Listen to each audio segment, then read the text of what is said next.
झेलनी पड़ी है वह अमेरिकी इतिहास में काले अक्षरों में लिखी जाएगी। हॉर्मुज की लहरों पर कुछ ऐसा हुआ जिसने अमेरिकी युद्धपोतों को अपनी दुम दबाकर भागने पर मजबूर कर दिया। ईरान की नौसेना ने अमेरिका के दो सबसे आधुनिक युद्धपोत यूएसएस माइकल मर्फी और यूएसएस फ्राई पीटरसन पर अपनी 16 क्रूज मिसाइलें सीधे लॉक कर दी थी। ये केवल चेतावनी नहीं थी बल्कि अमेरिका के लिए एक ऐसा डेथ वारंट था जिसे देखकर उनके कमांडरों के हाथ पांव फूल गए। ईरानी नौसेना ने इन जहाजों को रेडियो पर कड़ा संदेश भेजा कि वे तुरंत इस इलाके से निकल जाएं, वरना महज 30 मिनट के भीतर उन्हें समंदर की गहराई में दफन कर दिया जाएगा। अमेरिकी सेना जो दुनिया भर में अपनी बहादुरी के झूठे किस्से सुनाती है, उसे उस वक्त अपनी मौत साफ नजर आ रही थी। जानकारी के मुताबिक अमेरिकी सैनिकों ने ईरान की मारक क्षमता को देखकर गिड़गिड़ाते हुए महज 15 मिनट का समय मांगा था। इन 15 मिनट में अमेरिकी सैनिक अपनी कमांड से संपर्क करके बस ये पूछना चाहते थे कि क्या वे अपनी जान बचाकर भाग सकते हैं। ईरान के अडिग तेवर ने यह साबित कर दिया कि उसकी समुद्री सीमाओं में घुसने की सजा केवल और केवल विनाश है, जिसे अमेरिका अब अच्छी तरह समझ चुका है। ईरानी मीडिया के मुताबिक अमेरिका के यह तथाकथित शक्तिशाली जहाज महज 1 घंटे के भीतर हॉर्मुज की सीमा से बाहर भाग खड़े हुए, क्योंकि वे जानते थे कि ईरान की मिसाइल चूकती नहीं है। अमेरिका ने चोरी छिपे वहां से गुजरने की जो नाकाम कोशिश की थी, वह उनके लिए एक बड़ी त्रासदी में बदल सकती थी। हकीकत यह है कि अमेरिका ने खुद को और अपनी सेना को एक ऐसे जोखिम में डाल दिया था जहां से उनकी वापसी मुमकिन नहीं होती। ईरान ने न केवल उन पर मिसाइलें लॉक की थीं, बल्कि दर्जनों आत्मघाती ड्रोन को भी उनके ऊपर मंडराने के लिए छोड़ दिया था। ट्रंप प्रशासन ने जिस नाकेबंदी का ढिंढोरा पीटा था, वह अब खुद उनकी नौसेना के लिए कब्रगाह साबित हो रही है। सबसे शर्मनाक बात यह है कि अमेरिका के इन युद्धपोतों ने खुद को बचाने के लिए ओमान के कमर्शियल जहाज होने का स्वांग रचा था। उन्होंने रडार को धोखा देने के लिए ओमान के तट के बिल्कुल करीब से गुजरने का रास्ता चुना, जैसे कोई चोर अंधेरे में रास्ता ढूंढता है। उन्होंने सोचा था कि इस दौरान ईरानी नौसेना शायद लापरवाह होगी और वे छिपकर निकल जाएंगे, लेकिन ईरान की सेना हर पल मुस्तैद खड़ी थी। गश्त कर रही ईरानी नेवी ने और तुरंत कड़ा एक्शन लिया। रेडियो पर ईरानी कमांडर की गरजती आवाज ने साफ कह दिया कि हिंद महासागर की ओर लौट जाओ, वरना तुम्हें निशाना बना दिया जाएगा। ईरानी नेवी ने पूरे ओमान सागर में मौजूद जहाजों को अलर्ट करते हुए ऐलान कर दिया कि वे किसी भी अमेरिकी युद्धपोत से 10 मील की दूरी बनाए रखें। ईरान ने साफ कर दिया कि वह बिना किसी चेतावनी के उन पर ओपन फायर करने के लिए पूरी तरह तैयार है, और यह सुनकर अमेरिका की साख पूरी तरह से मिट्टी में मिल गई। यह घटना साबित करती है कि ट्रंप केवल सोशल मीडिया पर ही ताकतवर हैं, जबकि हकीकत में उनकी नौसेना ईरान के खौफ से कांप रही है। आज की इस कड़वी हकीकत ने उन देशों की भी आंखें खोल दी हैं जो अमेरिका को अपना रक्षक मानते थे। हॉर्मुज की चाबी आज भी ईरान के ही पास है और रहेगी, जिसे छीनने की हिम्मत अब वॉशिंगटन में किसी की नहीं है। अब आज के बड़े अपडेट की बात करें तो खबर है कि अमेरिका के भीतर ट्रंप की युद्ध नीतियों के खिलाफ भारी जनाक्रोश उमड़ पड़ा है। वॉशिंगटन में हजारों लोग सड़कों पर उतर आए हैं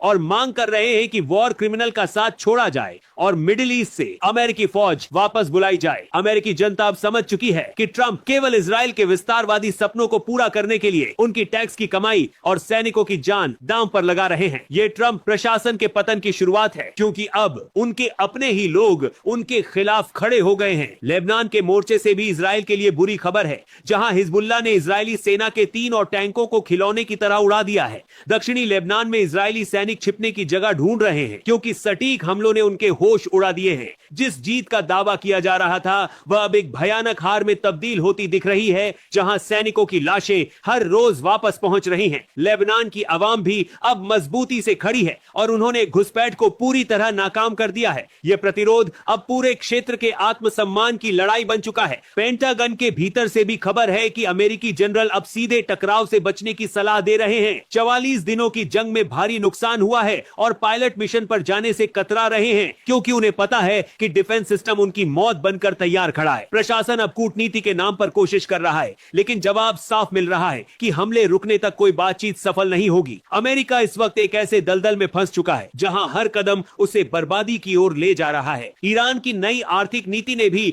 बड़ा असर डाला है, क्योंकि अब गुजरने वाले जहाजों से पेमेंट डिजिटल मुद्रा में मांगी जा रही है। है। यह डॉलर के प्रभुत्व को चुनौती देने वाला कदम है जिसने तेल बाजार को हिला दिया है। जो धमकी दी गई थी उसे आर्थिक अवसर में बदल दिया गया है और अब दूसरे देश भी इस मॉडल का समर्थन कर रहे हैं। अगर यह बदलाव आगे बढ़ता है तो वैश्विक अर्थव्यवस्था पर इसका बड़ा असर पड़ेगा। इजराइल के भीतर भी अब विरोध तेज हो गया है। जहां सत्ता के खिलाफ आवाज उठ रही है, कई देशों ने हथियार देना बंद कर दिया है, जिससे सेना पर दबाव बढ़ रहा है। सड़कों पर उठती आवाजें बता रही हैं कि जनता अब युद्ध से थक चुकी है और शांति चाहती है, लेकिन बिना सोचे समझे समर्थन देना न केवल एक देश बल्कि पूरी दुनिया की शांति के लिए खतरनाक साबित हो रहा है। इजराइल बल्कि पूरी दुनिया की शांति के लिए आत्मघाती साबित हो रहा है। रूस और चीन ने भी ईरान के पीछे अपनी पूरी ताकत झोंक दी है और वे पर्दे के पीछे से तेहरान को ऐसी खुफिया जानकारी दे रहे हैं जो अमेरिका की हर चाल को नाकाम कर रही है। रूस की सैटेलाइट इमेजरी के दम पर ईरान अमेरिकी सैनिकों की पल पल की लोकेशन जान रहा है, जिससे उसके हमले अब पहले से कहीं ज्यादा सटीक हो गए हैं। चीन ने भी ट्रंप की धमकियों को ठेंगा दिखाते हुए ईरान के साथ अपना व्यापार और सैन्य सहयोग जारी रखा है, जो यह साबित करता है कि अब दुनिया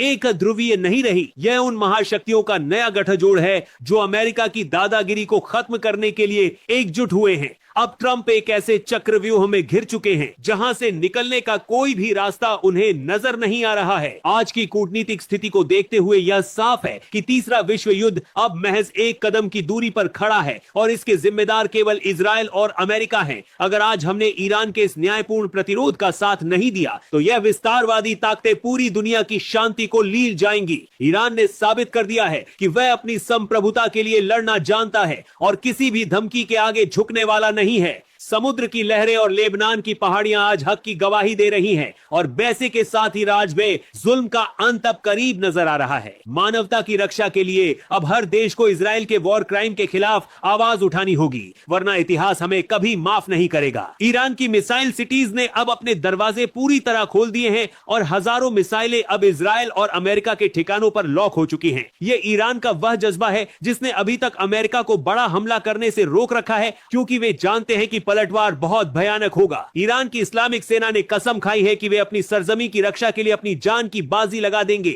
लेकिन किसी विदेशी ताकत को अपनी जमीन नहीं देंगे। ट्रंप की इकोनॉमिक फ्यूरी की योजनाएं अब मजाक बनकर रह गई हैं, क्योंकि ईरान आत्मनिर्भरता के रास्ते पर आगे बढ़ चुका है। आने वाले दिन इस बात का फैसला करेंगे कि मिडिल ईस्ट में अब किसकी हुकूमत चलेगी और किसका नामो निशान मिटेगा। पेंटागन के भीतर की खलबली अब जगजाहिर हो चुकी है, जहां अमेरिकी जनरल इस बात से डरे हुए हैं कि अगली मिसाइल उनके किस युद्धपोत को निशाना बनाएगी। 44 दिनों की इस भीषण जंग ने अमेरिका के उस अहंकार को तोड़ दिया है जो वह अपनी सैन्य तकनीक पर करता था। आज ईरान का एक अकेला जांबाज सैनिक कंधे पर हथियार लेकर अमेरिका के करोड़ों के फाइटर जेट को धूल चटा रहा है। यह तकनीक और जज्बे की लड़ाई है जिसमें सच्चाई की जीत तय है और अमेरिका इस वक्त बुरी तरह हार रहा है। ट्रंप प्रशासन अब केवल धमकियों के जरिए अपनी साख बचाने की नाकाम कोशिश कर रहा है, जबकि जमीन पर उनकी पकड़ खत्म हो चुकी है। अब सवाल यही है कि क्या अमेरिका अपनी हार स्वीकार कर पीछे हटेगा या फिर वह पूरी दुनिया को महाविनाश की आग में झोंक देगा। ईरान की तैयारी मुकम्मल है, सुरंगों से मिसाइलें निकल चुकी हैं, समंदर के नीचे माइंस बिछ चुकी हैं और अंडर वाटर ड्रोन अपना टारगेट लॉक कर चुके हैं। अब केवल एक चिंगारी की जरूरत है, जिसके बाद इजरायली और अमेरिकी साम्राज्यवाद का इस क्षेत्र से हमेशा के लिए अंत हो जाएगा। अगर आपको लगता है कि ऐसी सच्ची और भरोसेमंद जानकारी लोगों तक पहुंचना जरूरी है तो अभी चैनल को सब्सक्राइब कर लीजिए ताकि आप हर अपडेट से जुड़े रह सके। मिडिल ईस्ट के समंदर से आज एक ऐसी खबर आई है जिसने डोनाल्ड ट्रंप की तथाकथित चौधराहट की पूरी दुनिया में पोल खोल कर रख दी है। ईरान की अवैध नाकेबंदी करने का सपना देखने वाले ट्रंप ने बड़े गर्व से हॉर्मुज जलसंधि को ब्लॉक करने का ऐलान किया था, लेकिन हकीकत में उनकी नौसेना को वहां जो जिल्लत झेलनी पड़ी है वह अमेरिकी इतिहास में काले अक्षरों में लिखी जाएगी। हॉर्मुज की लहरों पर कुछ ऐसा हुआ जिसने अमेरिकी युद्धपोतों को अपनी दुम दबाकर भागने पर मजबूर कर दिया। ईरान की नौसेना ने अमेरिका के दो सबसे आधुनिक युद्धपोत यूएसएस माइकल मर्फी और यूएसएस फ्राई पीटरसन पर अपनी 16 क्रूज मिसाइलें सीधे लॉक कर दी थी। ये केवल चेतावनी नहीं थी बल्कि अमेरिका के लिए एक ऐसा डेथ वारंट था जिसे देखकर उनके कमांडरों के हाथ पांव फूल गए। ईरानी नौसेना ने इन जहाजों को रेडियो पर कड़ा संदेश भेजा कि वे तुरंत इस इलाके से निकल जाएं, वरना महज 30 मिनट के भीतर उन्हें समंदर की गहराई में दफन कर दिया जाएगा। अमेरिकी सेना जो दुनिया भर में अपनी बहादुरी के झूठे झूठे किस्से सुनाती है। उसे उस वक्त अपनी मौत साफ नजर आ रही थी। जानकारी के मुताबिक अमेरिकी सैनिकों ने ईरान की मारक क्षमता को देखकर गिड़गिड़ाते हुए महज 15 मिनट का समय मांगा था। इन 15 मिनट में अमेरिकी सैनिक अपनी कमांड से संपर्क करके बस ये पूछना चाहते थे कि क्या वे अपनी जान बचाकर भाग सकते हैं। ईरान के अडिग तेवर ने यह साबित कर दिया कि उसकी समुद्री सीमाओं में घुसने की सजा केवल और केवल विनाश है, जिसे अमेरिका अब अच्छी तरह समझ चुका है। ईरानी मीडिया के मुताबिक अमेरिका के यह तथाकथित शक्तिशाली